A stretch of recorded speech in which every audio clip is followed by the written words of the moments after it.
Hey everyone, welcome back to Bottle Basics. Today, I've got something special for you. We're going to be talking about the Yamazaki Peated Malt Spanish Oak. Now, this one is a little bit of a unicorn. It's part of Yamazaki's 2024 limited edition Koge collection. And in my opinion, though it's pretty hard to find, I do believe it's a bit of a standout in the Yamazaki line and it has some unique characteristics that we'll get into later on in the video. So stick around.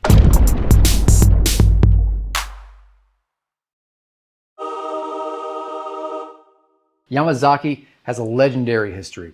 It's one of Japan's oldest distilleries and has been cranking out whiskey since 1923. Now, this particular bottle is a single malt, which means it's 100% malted barley, and this particular bottle is peated, which gives it a little bit of a smoky kick. For distillation, Yamazaki employs a mix of column and pot distillation processes to give them some flexibility to refine their final batches to the taste profile that they're pursuing, or really just nailing that trademark Yamazaki profile. Yamazaki typically uses 3 different kinds of casks to change and refine their profiles. That's North American white oak, Spanish oak, and Japan's own Mizunara oak. Now, this one specifically was aged entirely in Spanish oak, which is usually associated with sherry. However, in this setting, that Spanish oak manifests itself in some rich fruity notes that are pretty unique to the Yamazaki line. Now, this one's bottled at 43% ABV, which is pretty typical for Yamazaki. And if you're able to find it in the wild, for MSRP, expect to pay between $300 and $400, though I have seen this thing going on secondary for over $2,000. Now, these bottles are pretty rare, so you're going to have to hunt around a bit if you want some. I can say, though, I think $2,000 is a high price to ask for this bottle, but if you're able to find it for MSRP, it might be worth considering.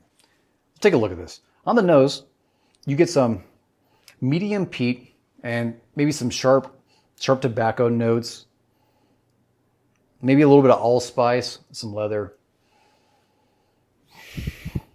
and a little bit of cherry. On the palate,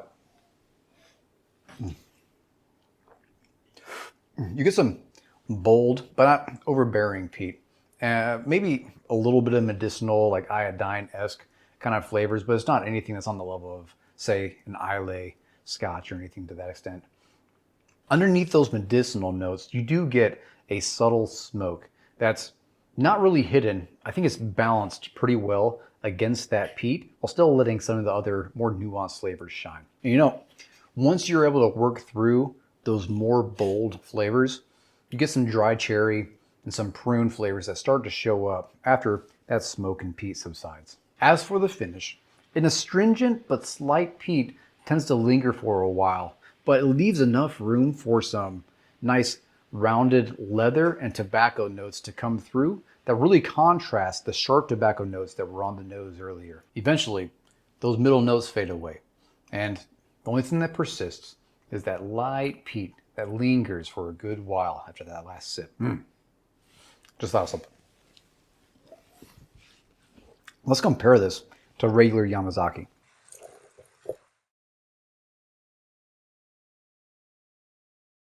This is regular Yamazaki. As you can see, it's clearly lighter in color.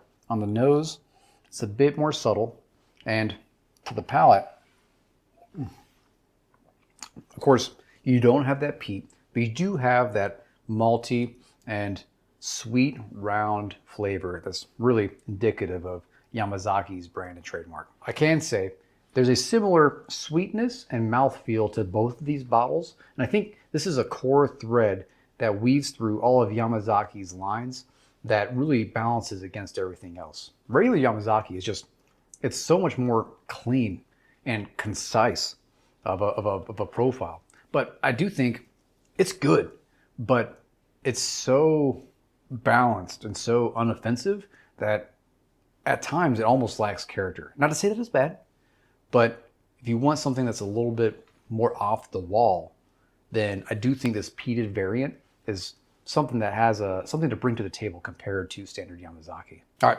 back to the bottle of the day. Now for our radar chart, I got sweetness at a 5, spice at a 2, wood at a 4, smoke at a 7, fruit at a 3, and overall character uniqueness, put that as a 7. So let's wrap this up. Overall, the Yamazaki Peated Malt Spanish Oak is a complex and rewarding whiskey. It's got that classic Yamazaki cohesiveness, but with a little bit of a smoky twist and some unique deep fruit notes that you won't find in the standard release. I say it's a bottle worth chasing if you're a collector or just straight up a Yamazaki fan. I don't think it's worth $2,000. And if I'm being honest, I don't think I'd pay MSRP for it again, but it was a great bottle to have at least once in the collection. Now, that's it for the Yamazaki Peated Malt Spanish Oak. Thank you for watching Bottle Basics. If you like what you see, feel free to like and subscribe. Comment down below if there's other things that you want me to cover. And as always, I'll see you next pour.